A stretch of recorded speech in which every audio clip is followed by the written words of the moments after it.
The humid air of Manila carried with it a mix of sounds, the sharp horns of jeepneys, the chatter of vendors, the faint cry of a baby in the distance. Among the chaos, there was a sound that cut through everything else, a sound that made strangers pause mid-step, tilting their heads toward the melody. It was the voice of a child, clear, powerful, trembling with emotion far older than his years. At just 12 years old, Mateo stood on a cracked sidewalk near a busy intersection, holding onto an old, beaten guitar. The instrument was nearly as big as his small body, the wood chipped, the strings mismatched, but in his hands, it was more precious than gold. His dark glasses hid eyes that had never seen the world, but his music revealed visions that most people with sight could never imagine. A small tin cup sat on the ground in front of him, rattling faintly when coins dropped inside. Some people hurried past without noticing him, too burdened by their own worries to care. Others stopped just for a moment, letting his song wash over them before moving on.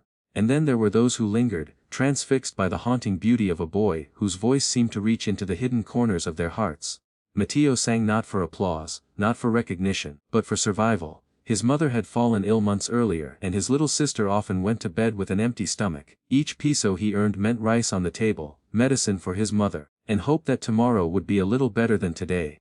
Yet if you looked closely, there was something remarkable about the way Mateo sang. His face lifted toward the sky as though he were pouring out his voice not just to the passersby, but to heaven itself. It was as if he believed someone up there was listening, someone who understood his struggles, his dreams, his fears. The streets were not kind to him. There were days when the sun scorched his skin, when the rain soaked his clothes until he shivered, when the noise of traffic drowned out his song. Some children mocked him for being blind, tossing pebbles near his feet, or laughing at his tattered clothes. But Mateo never let cruelty silence him. Every insult only fueled his determination to sing louder, to prove that even a boy forgotten by the world had a voice worth hearing.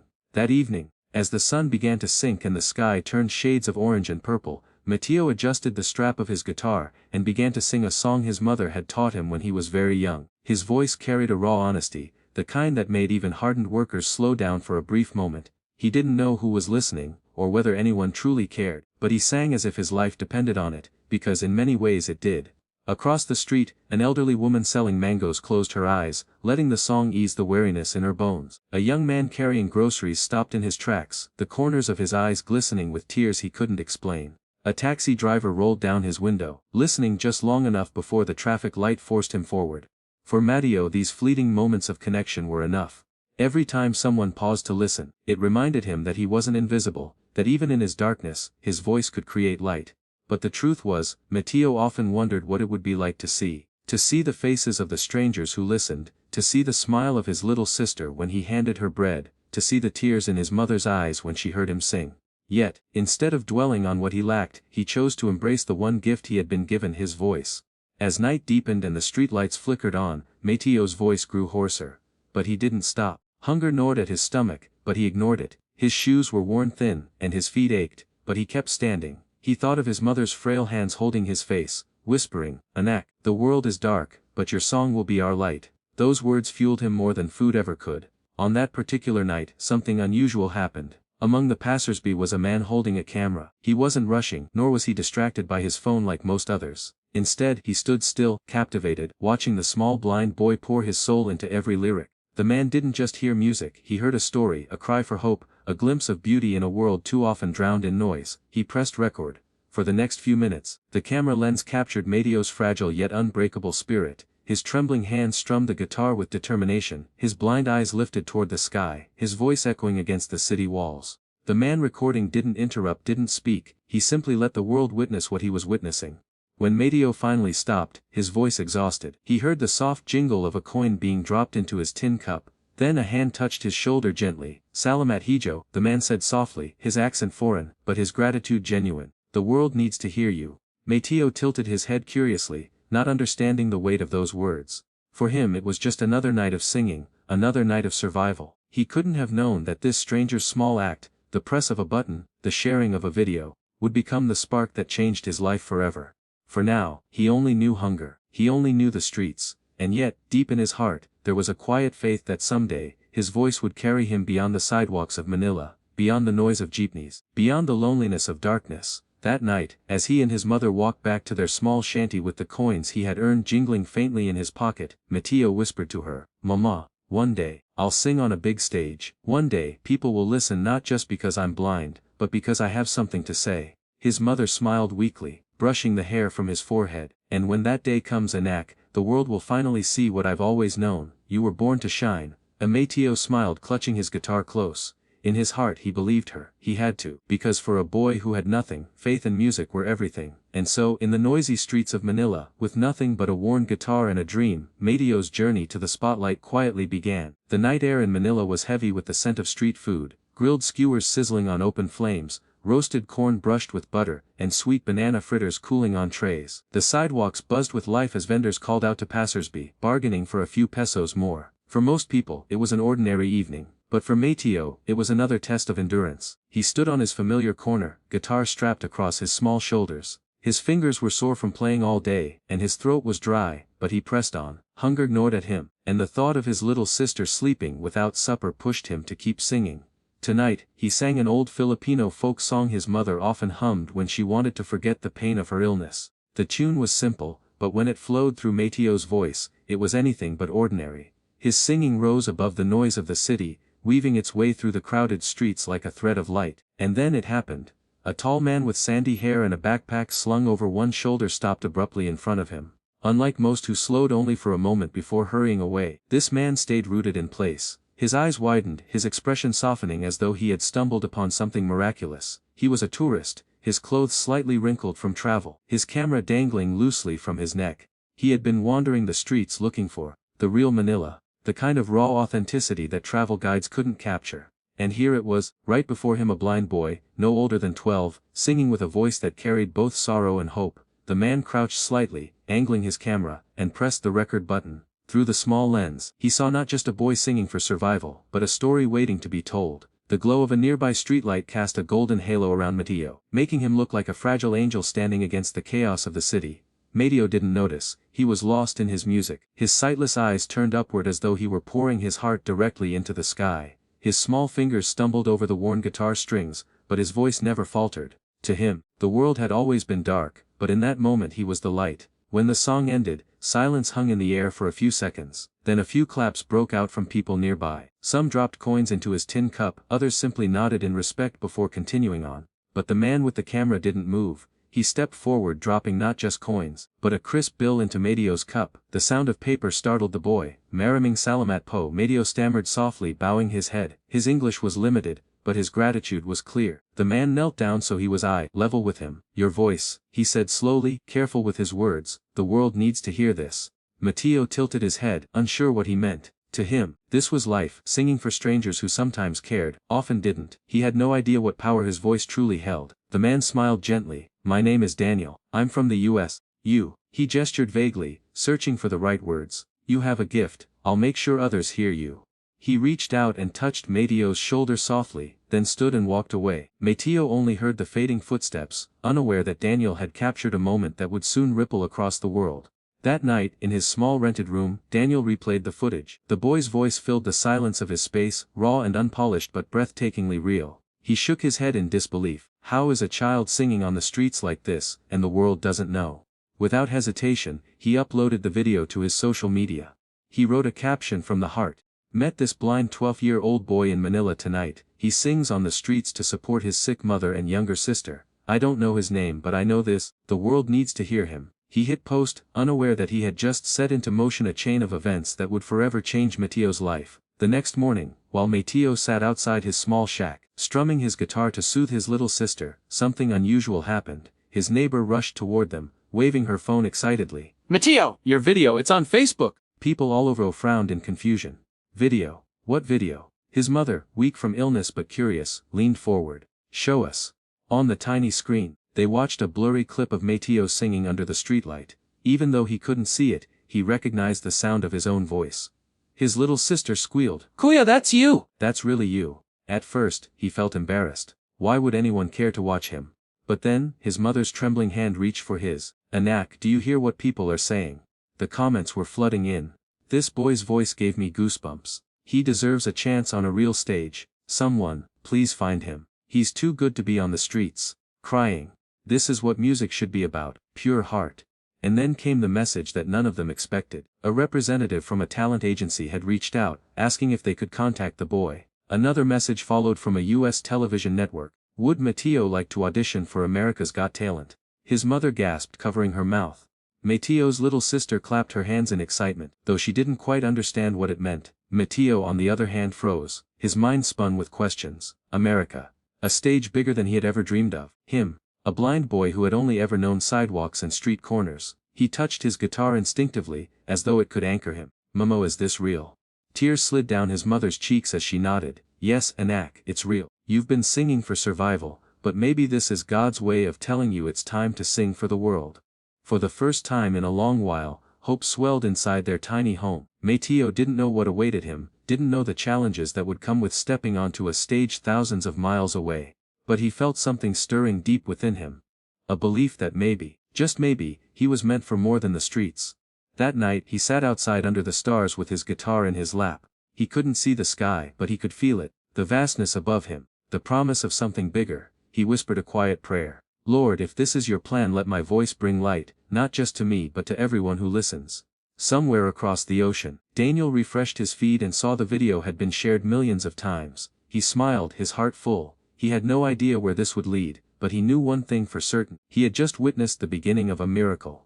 And so, with the power of one chance encounter, the boy who once sang only to feed his family was now on a path toward the biggest stage in the world. The hum of anticipation filled the vast auditorium of America's Got Talent. Thousands of seats stretched out before the glowing stage, each occupied by strangers who had come to witness talent, to be entertained, to be inspired. The judge's desk gleamed under the bright lights, familiar faces lined up in a row: Sofia Vergara smiling warmly, Heidi Klum radiant and encouraging, Howie Mandel leaning forward with playful curiosity, and at the center Simon Cowell, eyes sharp, expression unreadable.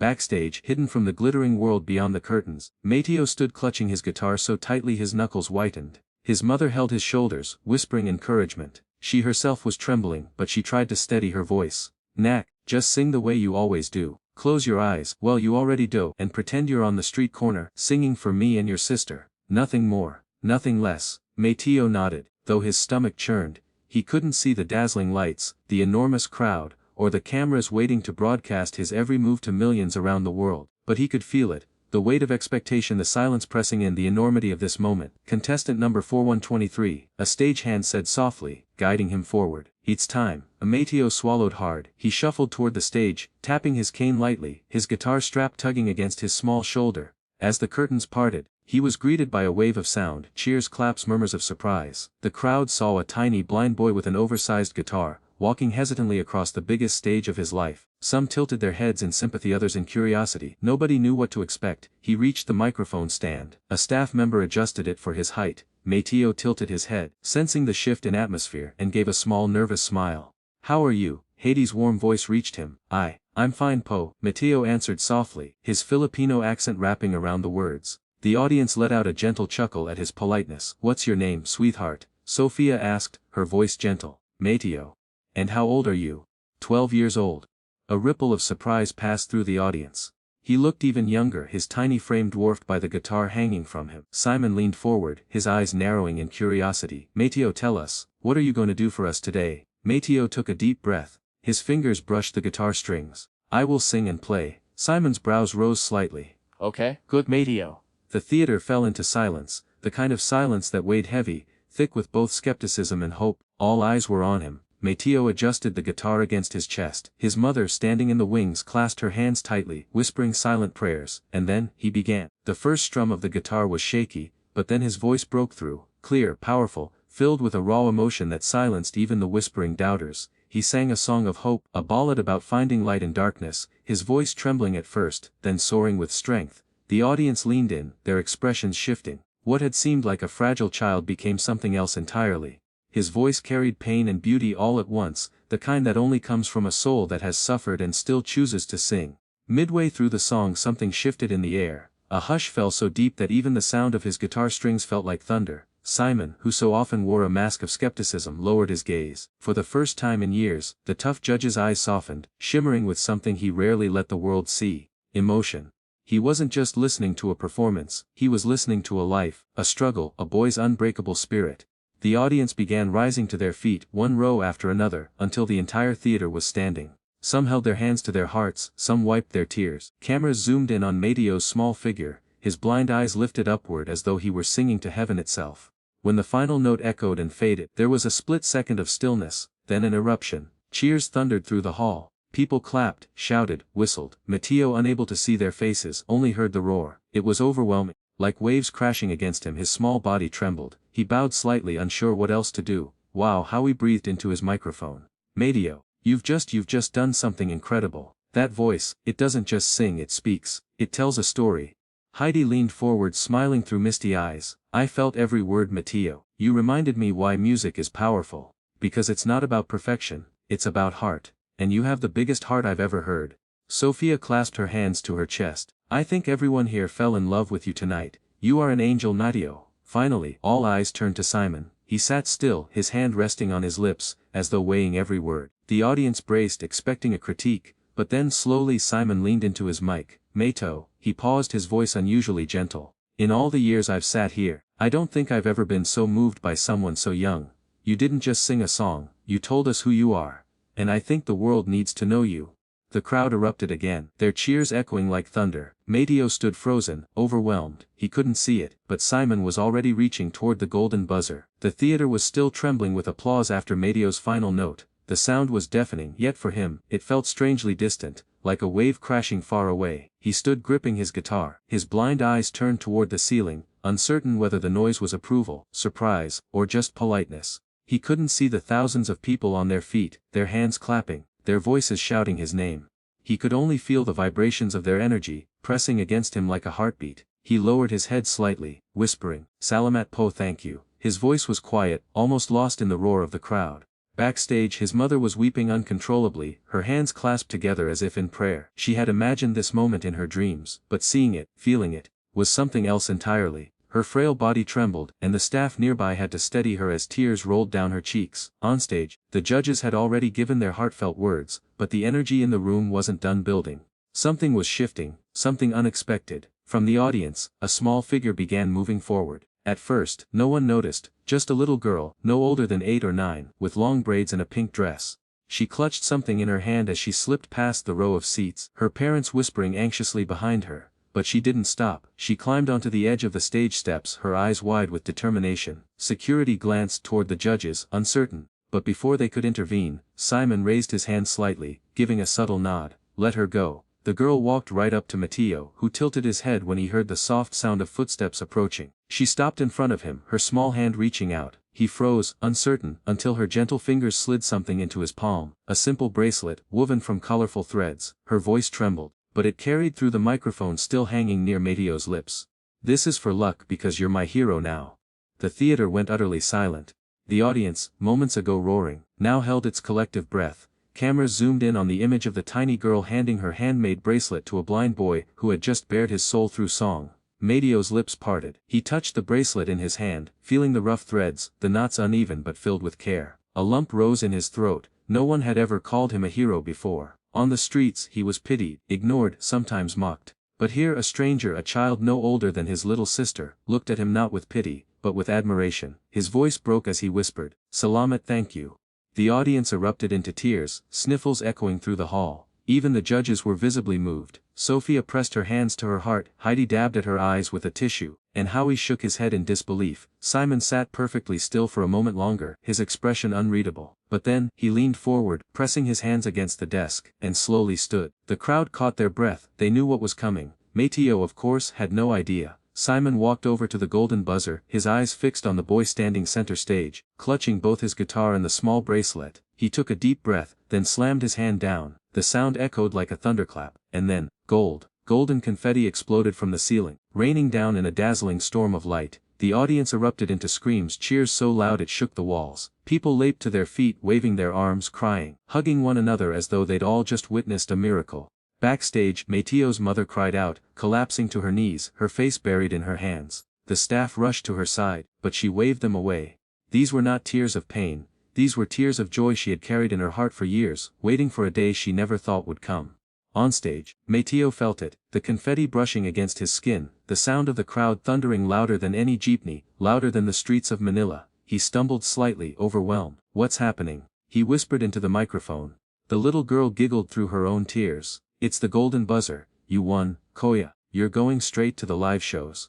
The words sank in slowly. He didn't understand the full meaning, but he understood enough. His knees buckled, and he dropped down to the stage, clutching his guitar tightly as sobs racked his small body. The bracelet dug into his palm, and he held it as though it were a lifeline. His mother, unable to hold back, rushed onto the stage. The crowd parted, cheering louder as she fell to her knees beside her son, wrapping her arms around him. He buried his face in her chest, the sound of his sobs muffled against her. She stroked his hair, whispering, "Anak, Anak, we did it. God heard us." "He heard you." Simon's expression softened, a rare vulnerability showing in his eyes. He watched the boy and his mother cling to each other, golden confetti swirling around them like a dream. He leaned into his microphone one last time. "Matao, tonight, you reminded all of us why this show exists. Sometime, the world overlooks true talent because it's hidden in the most unexpected places. But you've proven that greatness can come from anywhere, and you've given us a gift we'll never forget." The audience roared again, chants of Mateo, Mateo, Mateo, filling the air. Still holding on to his mother, still clutching the bracelet, Mateo tilted his head upward, his blind eyes glistening with tears. "Mama," he whispered, his voice trembling but filled with awe. They're really cheering for me." His mother kissed his forehead, her tears falling onto his skin. "Yes, Anak, they're cheering for you. For us, for everything we've been through."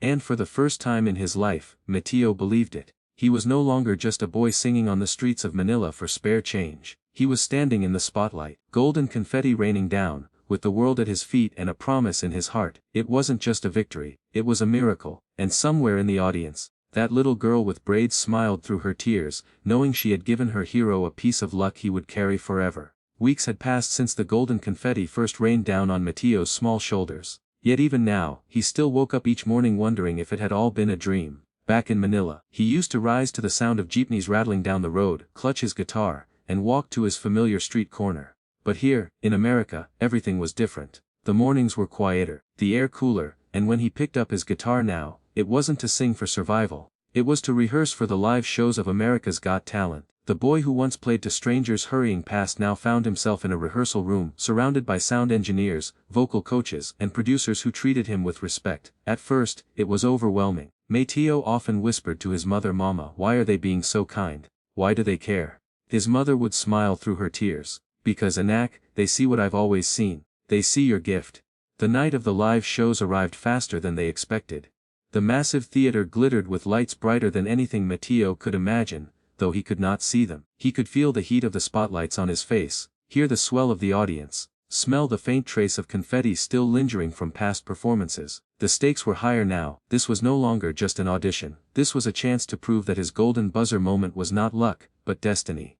When his name was announced, the crowd roared. Mateo walked out slowly, cane tapping guitar secure against him. The chant began again. "Mateo! Mateo!" His little sister, sitting in the front row, clapped furiously, shouting his name with all the strength of her tiny voice. He sat on the stool placed at center stage and lifted his guitar. This time, he sang not the folk song of his childhood, but an original piece he had written, a song about light breaking through darkness. His voice was stronger, steadier, more confident than ever. And once again, the world listened. Millions tuned in from across the globe. Social media exploded with hashtags bearing his name. Clips of his performance trended worldwide. People who had never set foot in the Philippines suddenly knew the story of a blind boy who sang on the streets to feed his family. But the true miracle wasn't just in the music. It was in what happened next. After his song ended, the crowd's applause thundered even louder than before. Tears glistened on faces across the room, and then something extraordinary began. People in the audience, one by one, pulled out small objects from their pockets, friendship bracelets. They raised them high into the air, dozens, then hundreds of bracelets in every color, woven in honor of the moment when that little girl had handed hers to Mateo on his audition night. It was a sea of color, a symbol of unity, kindness, and compassion. The cameras panned across the theater, capturing the breathtaking sight. Backstage, even the producers wiped their eyes. Simon himself sat in stunned silence, his hand pressed against his chest. When he finally spoke, his voice was thick with emotion. "Mateo, look at this. You didn't just win hearts, you brought people together. That is the true power of music." Of course, Mateo couldn't see the bracelets waving in the air. But he could feel it, the love, the energy, the warmth. He clutched the original bracelet in his pocket, the one given to him by that little girl, and whispered a promise. "I will never forget this." The competition went on, round after round. Mateo sang each time with more conviction, more power, as though he carried not just his family, but his entire country on his small shoulders. And each time the world fell deeper in love with him. But beyond the stage lights and cameras, what touched people most was his humility. In interviews, When asked what success meant to him, Mateo never spoke of fame or fortune, he always answered with the same simple truth, "I sing so my mother can smile again." That line became famous, quoted in headlines, shared in millions of posts, but for Mateo, it wasn't just a line, it was his life. His mother's smile, once burdened with illness and worry, was now brighter than ever. His little sister, once hungry at night, now danced in joy every time her kuya's voice filled their small home through the TV screen. The season reached its finale. The air was electric as the finalists gathered onstage, hands clasped, hearts pounding, the host's voice boomed, and the winner of America's Got Talent is, a long pause. A drum roll. Nay. The theater erupted, confetti rained again, brighter and thicker than before. His mother rushed onto the stage once more, his sister in her arms. They clung to him as the audience chanted his name, as millions watching at home wiped their tears. He had done it. The boy who once sang for coins on the streets of Manila was now the champion of America's Got Talent. But even in victory, Mateo stayed grounded, standing center stage, microphone in hand. He spoke words that silenced the theater once again. "I used to think my blindness meant my life would always be dark. But tonight you have shown me that even in darkness, we can all find light. That light is kindness, love, and hope. If my voice has given you any of those, then I have already won." The audience stood as one. Judges, producers, and strangers alike were in tears. Simon, usually composed, openly wiped his eyes, and somewhere in the crowd, that same little girl with braids, his first fan in America, watched with her family, her bracelet on her wrist, smiling proudly. The weeks after his win were a whirlwind. News outlets across the world shared his story. From the streets to the spotlight, became the headline everywhere. He was invited to talk shows, interviews, charity events, offers for record deals poured in, yet through it all Mateo's heart stayed anchored. He donated much of his prize money to hospitals in Manila, helping other sick mothers like his own. He returned to the very street corner where his journey began, standing with his guitar once more, not to sing for coins, but to sing for gratitude, for memory, for the boy he once was. Crowds gathered, recording him, tears in their eyes. They didn't just see a child star, they saw a miracle. And so the story of Mateo, the 12-year-old blind Filipino boy, traveled across oceans and hearts, reminding the world of something timeless, that greatness is not measured by wealth or fame, but by the courage to sing even when the world seems dark. That kindness, a coin dropped in a cup, a bracelet given in innocence, a stranger pressing record, can spark a chain of miracles. And that sometimes the smallest voices carry the loudest truths. Mateo's voice did not just win a competition, it reminded the world to believe again.